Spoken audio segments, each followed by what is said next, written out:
Ya está Iván con nosotros para hablar del anuncio de la nueva etapa de la cuarentena, de cómo se va a implementar y la forma del anuncio también. Iván, buen día y gracias por estar. ¿Qué tal? Buen día, gracias a ustedes. Sí, primero, recogiendo algo que decías vos, Claudio, es importante que frente a situaciones tan inestables desde el punto de vista, bueno, desde todos los puntos de vista, sí. Si se dice que se va a hacer un anuncio el jueves a la tarde, es importante que sea un anuncio el jueves a la tarde y no el viernes al mediodía, el viernes a la tarde, el viernes a la noche. Porque no es lo mismo por lo que transmite. Ese me parece un primer eje a plantear, sobre todo si está planteando algo, tanto nación como provincia, como ciudad, que saben que no van a poder cumplir, que es pedirle un último esfuerzo a la sociedad. ¿Por qué digo esto? Y ahora nos metemos con, otra vez, los rumores o los trascendidos o lo que se está conversando de que va a ocurrir en el anuncio de hoy. Bien. ¿Por qué? Porque está todo en proceso. Puede cambiar, fundamentalmente el tema, por ejemplo, la salida saludable, las actividades físicas, son debates que todavía se están está en tratativa. Exactamente. Ahora, ¿qué dicen? Fundamentalmente dice la ciudad de Buenos Aires. En palabras, yo lo he escuchado del jefe de gobierno y del vicejefe de gobierno porteño. Le vamos a pedir un último esfuerzo a la población. A mí me parece absolutamente encomiable que se quiera plantear que este va a ser el último esfuerzo, pues estamos todos hartas y con muchísimos problemas al margen de las cuestiones emocionales. Ahora, hay algo que es muy difícil, y lo mostraba Diego recién, que es garantizar que vos puedas decirle a la sociedad que este es el último esfuerzo. ¿Por qué planteo esto? Porque vamos a comentar una situación que va a ocurrir. La sensación es que esto va a ocurrir, o la última información, ¿no? La sensación a partir del miércoles, ¿no? El miércoles 1 de julio empieza la nueva cuarentena estricta. Así es. De acá al miércoles, como decimos siempre, el coronavirus no dice, no es que se para y dice, esperen que viene una decisión administrativa de los 3 estados más grandes, esperemos un poco con los contagios y se queda así, ¿no? Esperando la resolución de los 3 estados.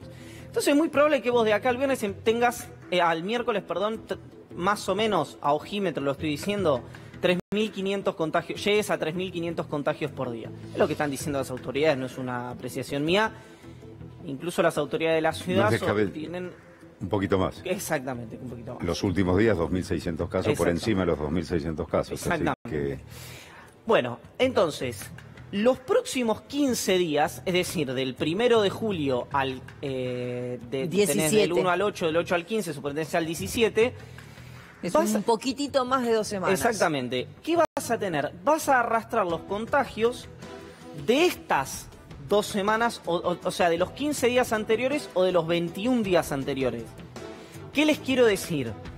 Cuando estemos en el medio de la nueva cuarentena estricta, vamos a ver una cantidad de casos que a la gente le va a dar la sensación de que va a decir, ¿y para qué estamos adentro? Porque todavía la gente, hay un montón de gente que no entiende que, o que no sabe, o que nos explicamos mal nosotros, digamos, no es culpa de la gente, que los casos vienen 15 días después, una semana después o 20 días. En promedio es eso. El promedio es eso. El promedio es eso. Entonces, a lo mejor vos cumpliste los primeros 7 días de la nueva cuarentena estricta y tenés 5.000 casos por día. El número siguió subiendo. Se va a notar después de una semana o de 10 días esa bajada, si es que se da con este efecto martillo que quieren aplicar. Que se va a tener que dar sí o sí por el efecto martillo. Ahora, ¿qué pasa?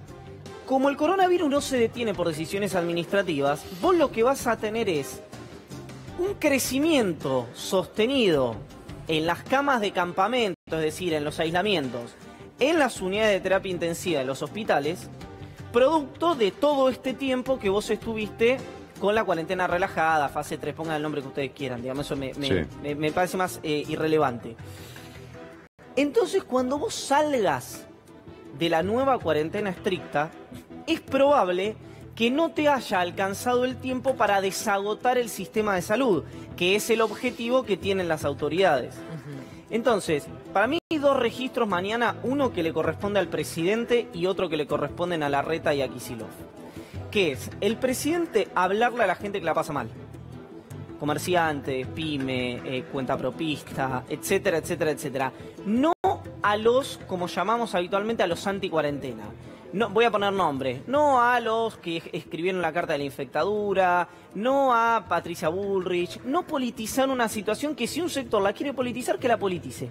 Pero el presidente tiene que estar por encima de esa situación y quienes están haciendo el esfuerzo son esas figuras que yo mencionaba antes. Las pymes, los contrapropistas, las empresas que están pagando sueldo y no tienen ingresos, son los que peor la están pasando. los trabajadores o que fueron despedidos, que tienen el 60% de los ingresos, digamos, tenés de todo ahí. No quienes están asusando la salida de la cuarentena o planteando cualquier escenario que sea distinto al que esta mesa de 3 está planteando. Y después, algo que yo no sé si lo van a hacer o no, pero que me parece muy necesario, es no darle a la gente la ilusión de una salida inmediata. Finalizada esta cuarentena, que va a comenzar a partir del miércoles que viene. En palabras de Larreta y de Kicillof. Pero también hay una cuestión lógica. De una cuarentena casi estricta de fase 1, no vamos a pretender salir a la calle al día siguiente cuando se levanta. O sea, es hasta el 17 de julio, que el 18 vamos a salir todos a la calle. No. No, pero vos lo que... Se va a extender un poquitito más y ahí seguramente haya de nuevo algunos permisos. Mirá, para que se entienda a qué voy. No, pero lo que quiere decir es que vos tenés la cuarentena, los 15 días, 17 días. Ni siquiera vas a, por ahí no te alcanza el tiempo ni siquiera para volver o abrir un poquito la cuarentena estricta. Y vas a tener que prolongar la cuarentena estricta. Esta fase 1 por ahí la tenés que extender 10 días más, porque si no, no va a tener ningún efecto y te vas a quedar con el caballo a mitad del río, digamos. A ver, situación. Vienen Goyán, Bisotti, o Goyán, Ginés González García y Fernán Quirós. Se sientan el 18 de julio, 17 de julio. Y dicen... bueno, tenemos los mismos números de terapia intensiva de unidades y de camas de campamento ocupadas que al principio de esta cuarentena. ¿Por qué? Porque estamos arrastrando los casos viejos. ¿Qué hacemos? La gente está cansada, entonces liberamos la cuarentena. El problema de legislar o de tomar decisiones en base al humor social, y voy a decir algo brutal, pero para que se entienda, es que mañana la gente se enoja con la política y dice... Quiero tirar a todos los políticos a la parrilla. ¿Y entonces qué hacen el Fernández, Kicillof y Larreta? ¿Construyen parrillas para arrojar funcionarios públicos ahí? Digamos, si vos ganaste las elecciones, estás para conducir en diálogo permanente con la sociedad, no para conducir en base a lo que te demanda la sociedad. Porque además después la sociedad te dice abrí. Y si vos abrís y la gente se te empieza a morir en los hospitales, te va a decir, ¿por qué abriste? Así. ¿No? Obviamente. Porque eso es así, que hay un metamensaje que es, no me hagas caso a mí, yo te voté a vos para que gobiernes, no para que me hagas caso a mí, si no tendríamos una situación de democracia directa mucho más desarrollada. Bueno, ¿cuál es el frame siguiente de esto, digamos, lo que estamos diciendo? Lo que dijo la Organización Panamericana de la Salud, que depende de Naciones Unidas, dijo, América Latina va a convivir con el virus 2 años. América Latina, repito, va a convivir con el virus 2 años. ¿Qué es? ¿Vamos a estar así 2 años? No. Es brote, rebrote, tranquilidad, brote, rebrote, tranquilidad durante 2 años. O hasta que las vacunas y una suerte de producción a gran escala de la vacuna pueda ser distribuida acá, que según el titular de la Organización Mundial de la Salud va a demorar 1 año o tal vez 10 meses más. Y según algunos Tampoco dueños... hay que asustarse cuando van a convivir 2 años con este virus. Vivimos conviviendo durante toda la vida con virus y bacterias. Y algunos hay un tratamiento, por ahí no llega a ser una vacuna, puede ser un retroviral que en definitiva sirve para que esa persona no se muera. Entonces, no es alarmante, digamos. Hay que aprender a convivir con eso. Exactamente. Es la nueva realidad. La nueva realidad, que puede ser el tapaboca, que puede ser la distancia, que de repente, no sé si vieron lo de en Rosario, fútbol 5 con distancia. Eso a mí ya me parece demasiado. Yo soy más tradicional, soy más conservador. Pero a lo que voy es, si vamos a convivir con esto hasta la llegada de la vacuna, o hasta la aparición de un retroviral, permítanme decir una marca levemente, que es hasta que llegue el Tamiflu de la gripe A, digamos, que algunos dicen que va a ser este año, otros dicen que va a ser el año que viene, en fin, no importa cuando sea. Es decir, la ansiedad no es una buena consejera para esta situación, por más que estemos todos así agarrotados y deseando más que cualquier otra cosa que esto se termine, porque la alternativa a esto... La gente por ahí es muy difícil que si no lo vivió no lo crea. Pero créame, la alternativa a esto es mucho peor que esta situación que estamos atravesando nosotros. Alguno ve, y por eso me parece muy interesante lo que les mostraba Diego, vemos fotos aisladas o videos aislados de o la Rambla de... No es la Rambla, es la... no me acuerdo del nombre, la Rambla Cámara Plata. Sí, la Bristol. No, de Barcelona. Ah, sí.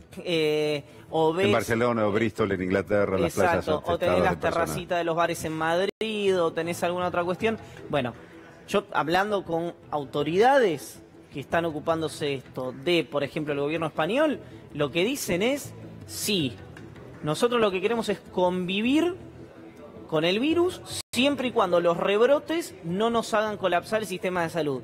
Recordemos algo, tenemos un problema catastral geográfico, nacimos en América Latina, no tenemos ni el sistema de salud ni el sistema de ingresos que tuvieron por 200 años los países europeos con ese sistema de bienestar. Así que paciencia, ahí veíamos, además del portón verde, que ya es todo un símbolo, el fútbol 5... El partidito de fútbol, acá está. De loco, ¿no? Con distancia fútbol, con distancia social. Me dan ganas de cabecear un colectivo cuando salga de acá. Digo yo, te acercás a menos de 2 metros, es infracción, te cobran. Y sí, aparte sin árbitro, ¿viste? Igual lo respetan bastante bien, ¿eh? Bastante bien, te digo. Sí. Y ahí, mira, buena definición, ahí está. Gol, extraordinario. No es marcación personal, sino marcación en zona. En zona, exactamente. Exactamente. Lo que es impresionante porque vos decís, bueno, un fútbol 5 con distancia social... Y la Premier League como si nada. Como si nada, la Liga Española como si nada. Con Brasil mismo. Brasil, que como decíamos, tuvo en el Corinthians un brote de 20 y pico de jugadores del Corinthians contagiados. También hay algo que en algún momento se tomará la decisión y yo creo, y con esto termino, que Argentina tiene un problema muy grave, varios, ¿no? Pero uno de los problemas graves que tiene Argentina es... El gobierno, la única manera de que la sociedad hoy le acepte, no estos 15 días, sino a lo mejor hasta agosto, septiembre de una cuarentena dura, es con ingresos. Esos ingresos, hoy la única manera tenés para hacerlo es gastando. Si vos gastás, metés un fogonazo, una aceleración inflacionaria a la salida de esta pandemia. Que uno te podría decir, mira, la salida de esto van a ser 80 puntos de inflación. La verdad que sean 80 o que sean 100... No cambia. No cambia demasiado. Bueno, pero ¿qué pasa si es una hiper? Bueno, ahora, si el gobierno dijera, bueno, yo gasto porque quiero mantener a las empresas y a la gente en pie. ¿Qué pasa con el acuerdo con los acreedores, con los bonistas, que te pide cierta responsabilidad fiscal? No el Fondo Monetario, los bonistas. Bueno, esa suerte de manta no corta, hiper corta, de servilleta, ya no es ni siquiera manta corta, es donde hoy está tratando de muñequear el gobierno nacional, por supuesto también el provincial, y con un poquito más de ventaja, porque es un distrito más rico, el de la ciudad de Buenos Aires, más rico, digo, que tiene más PBI per cápita, con estrategias distintas. El discurso de mañana, de hoy, perdón, de hoy. Y las señales que se den de cara a la sociedad y entre ellos tres va a ser muy, pero muy clave para el cumplimiento, fundamental para el cumplimiento